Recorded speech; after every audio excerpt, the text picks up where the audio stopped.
600 CDC emails released under a Freedom of Information Act, FOIA, suggest that the CDC may have downplayed concerns about COVID vaccine efficacy rather than fully informing the public. We will examine two emails that focus on messaging rather than transparency. Senator Ron Johnson participated in a hearing with RFK Jr. on September 4, 2025. The discussion focused on vaccine policies and transparency. He provided data showing more than 9,000 deaths following COVID-19 vaccination on the same day or the next, which needs proper investigation. The FOIA system that was touted in October of 2020, this great safety surveillance system on COVID, a few months later, when they didn't like the results, they started denigrating their own system. But VAERS shows that there have been 38,742 deaths reported on VAERS worldwide associated with the COVID vaccine. 38,742.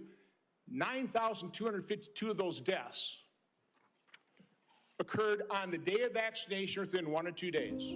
An internal CDC email reveals that the messaging was specifically designed to prevent the public from knowing precise information on risk and protection.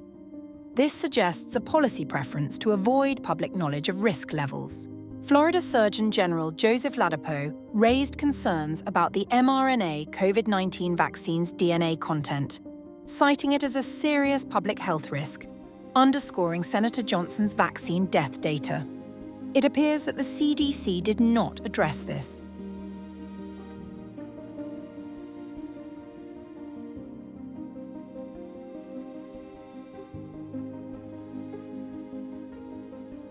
Under Joseph Ladapo's leadership, Florida was the first state to advise against COVID vaccinations for healthy children in 2022.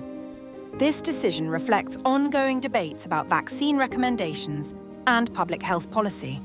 On September 1st, President Trump called for pharmaceutical companies to release the success rates of their COVID-19 drugs, which are still not publicly disclosed for independent review.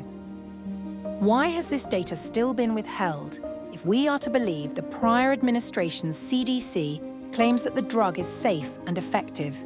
Key takeaways from the CDC email leak include the use of PR tactics to manage public perception of vaccine safety. Over 600 pages of documents were released, highlighting a shift from full transparency to narrative control.